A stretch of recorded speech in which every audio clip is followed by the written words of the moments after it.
These young people will be making rod puppets for a production called The Celebration of Kakura, about the bomb dropped on Hiroshima.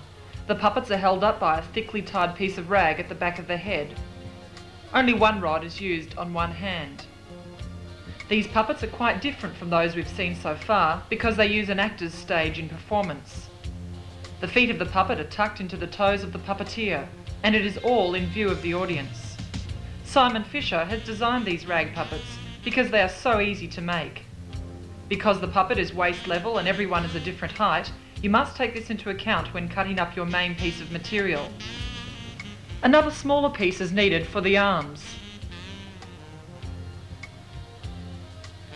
Rip up 3 long narrow strips used for tying.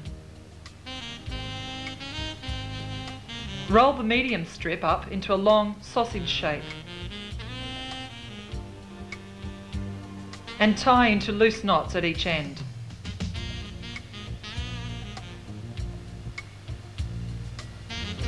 This next part is a little bit tricky. Find the middle mark at the top of the big piece.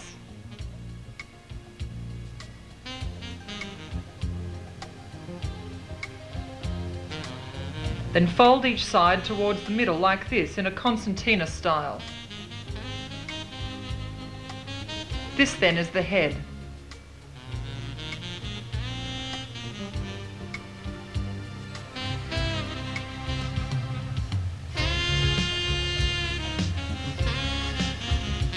If this part is too big, you can always reduce the size by sliding the hand up.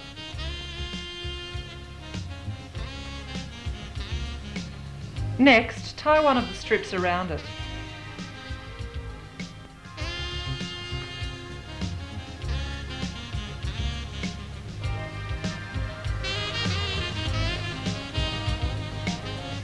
Then hold it up to the puppeteer's waist to check it is the correct height. Then take the tied tube, find the centre and place on the puppet. Remember, these are the arms.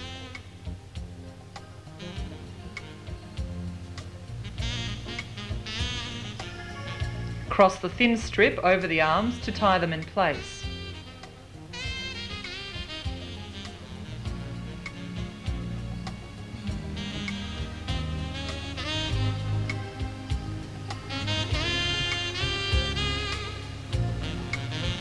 Continue to do this, but move down the body, giving it a strong skeleton.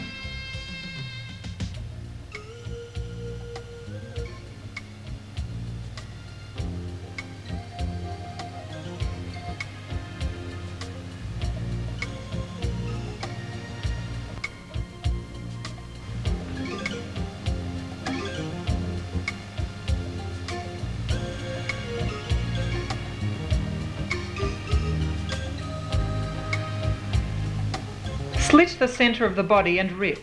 It will stop at the knot.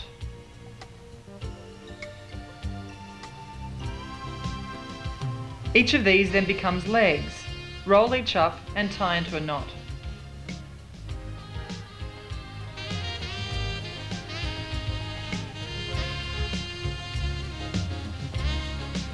And there you have the basic puppet skeleton.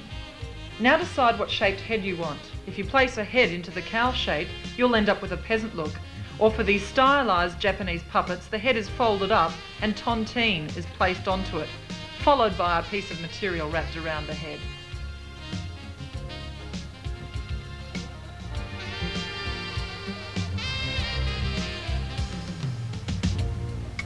Then use a small strip to tie it. Again, keep wrapping it around until a good-sized handle is formed.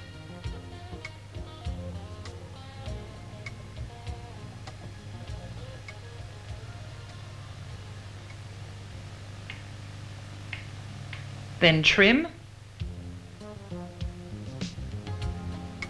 And next, get a piece of thin foam and after finding the centre, cut a slit in it, big enough to be put over the head.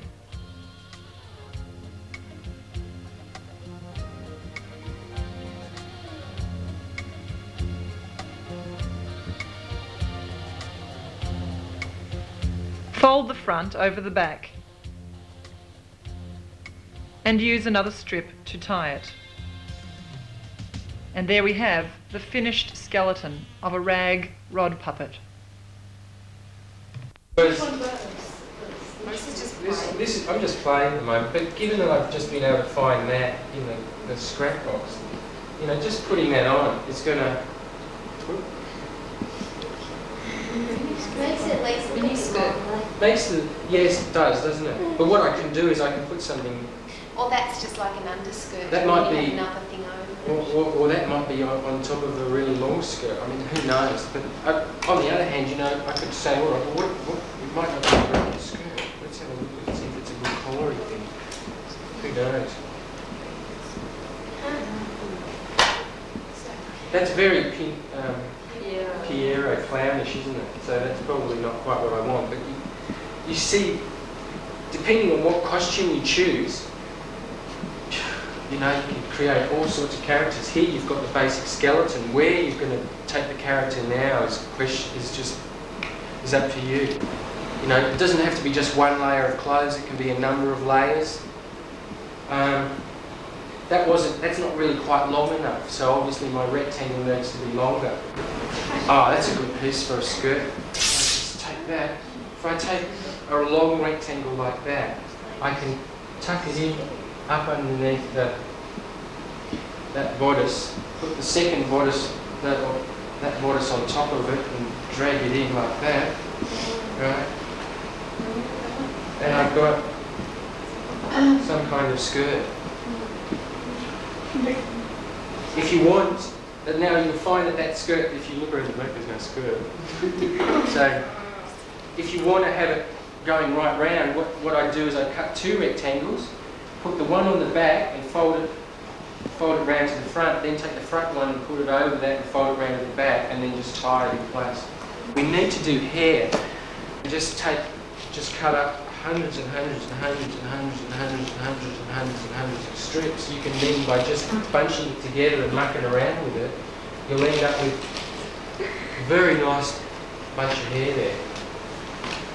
But I would have thought with Japanese, black might have been the go myself. These girls make up the cast in a St Martin's Youth Theatre production. They describe how they dressed their puppets.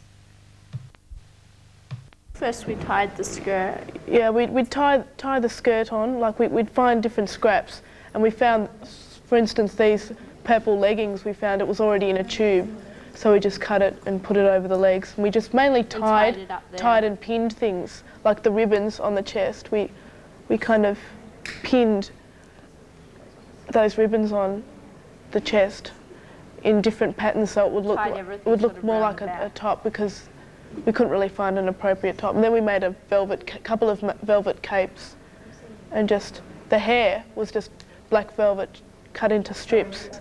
We're not having a face, because in that way we can have the expressions up to the movement of the head, and the body shows the moods of the puppet. And she's actually the middle child in the play.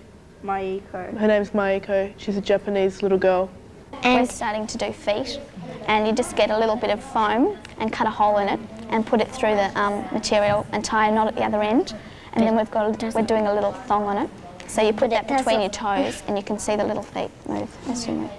I'm very tired and I want to sit down. We're lost. It's your fault. No, it's not. You should have kept up. Hush now, you two. We'll be all right. I was running as fast as I could. It was awful. Those people. That man's face and the woman in the gutter. It wasn't a woman. Yes, it was. Hush now, you two. We'll be all right.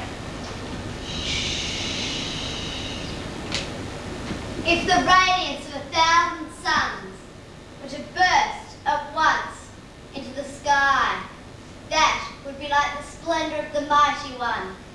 I am become death, the shatterer of worlds.